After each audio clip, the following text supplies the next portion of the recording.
Other questions? So, I mean, I wasn't really aware of what you just sort of said, that most people don't watch movies, because I've probably watched so many movies, I just think it's commonplace. So is that why we sort of consider, because we were talking celebrity earlier, that different levels of abstraction of celebrity are respected more, like reality TV probably lower than, you know, a Sure. Cumberbatch, than a theater actor, than like a novelist, and like. Yes, that's exactly why. Because you see, the less sophisticated the genre, the more the genre is like real life. And the more sophisticated it is, the more it has abstracted out across instances of real life the fundamental lessons. And that's what makes something profound and deep.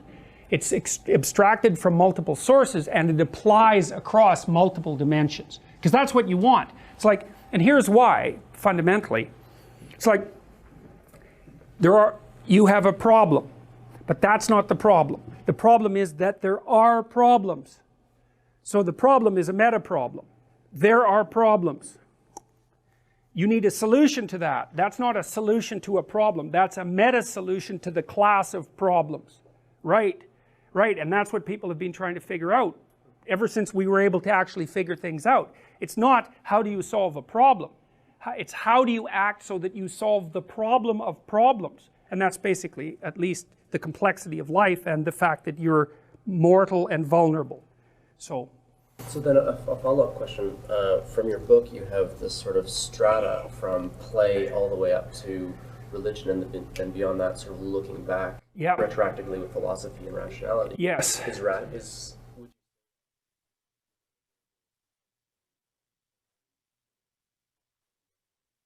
Well, that's a good one. It's a good. I would say the best way, if you really want to think this through, the best way to do that is to read Nietzsche and Dostoevsky at the same time. Now, I'm sure there's other ways of doing this, but Nietzsche was actually quite heavily influenced by Dostoevsky, more than people knew, although their thought runs very parallel. And so Dostoevsky is like the ultimate dramatist, right? He embodies his ideas and he has them act out in a dramatic space. It's literary. Whereas Nietzsche has taken that up one level of abstraction to the semantic. He says, well, here's what's going on in an articulated way.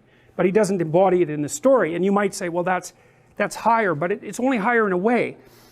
It's more abstract in that it's more like words.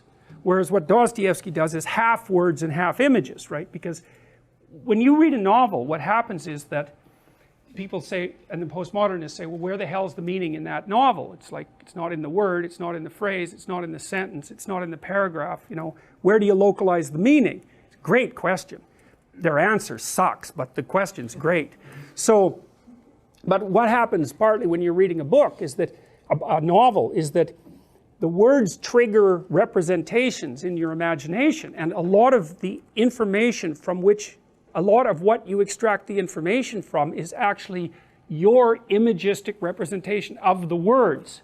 And that imagistic representation is richer than the words because it's informed by all of your knowledge about people. And so you know this happens because you go to a movie like the Harry Potter movies and you say, that's not how I imagined it.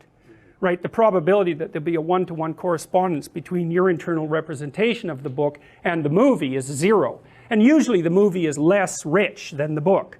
I mean, I love movies and they have their own place, that's for sure, but well, miniseries, the series now are more approaching the complexity and depth of literature because they can extend across 20 hours. You know, and, you know, they don't have to compress a 12-hour reading experience into 2 hours of action. So, yeah, and so what I was trying to do with that hierarchy was to show how the knowledge moved.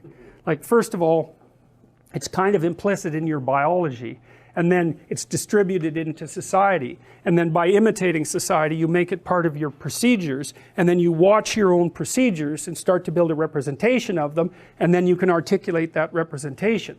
And it's a bootstrapping process too, because once you've made the representation, that can affect the way you behave, and so they start to loop. And so, so here's one idea. So imagine that there's a type of male who tends to win dominance hierarchy contests and to merge at the top. Well, that's the case. That is the case, and that's why you're the way you are. And so what's happened among human beings, this is so cool, is that human females are choosy maters. So about twice as many men fail in their reproductive efforts as females fail. Okay, but the men who succeed are more successful. So women are on average more successful, and men are on average more failures and more successful. And I'm talking strictly about reproduction here, although it generalizes to other areas, but I'm talking about reproduction. So how does it work exactly? Well, the women have a real problem with mate selection. It's like, who the hell are you going to have as a mate? And it's too complex to work out. So women in their genius don't. They let the men compete, and then they peel from the top, acting out the assumption that the man who wins is the best man. And it's a good assumption, because if you have a bunch of men competing, especially if they're competing across competitions, and someone pops up at the top, you can think, well, they may not be worth much, but they're better than anyone else at whatever it is that they're doing. And that makes men at the top of dominance hierarchies very attractive to women. And then the women accelerate that, so you can imagine they're more likely to reproduce.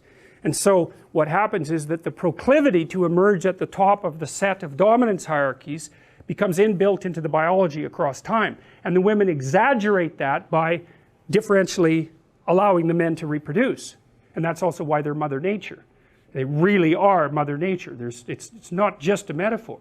And so then the representation and the biology start to tangle together. And that's like, well, that's the difference between a meme and an archetype. Right? A meme is this idea that propagates itself, but an archetype is an idea that has propagated itself across such a massive span of time that it's actually shaped the course of evolution itself. And men, I can tell you already how this, it isn't necessarily that you even have to compete with other men in order to see who wins. As soon as you admire someone, and that'll happen unconsciously, you won't be able to stop yourself. You've already elevated them in the dominance hierarchy contest. The act of admiration is your recognition that you've met someone who's better at whatever it is that happens to be driving your admiration than you are. And so, and that's partly the manifestation of just the idea as the what would you say, as the representation of the ideal. And kids do that all the time. They hero worship other kids. Usually, like a 4-year-old will latch onto some 6-year-old who will just follow, or she'll follow everywhere and do exactly what they do. And it's like, well, why?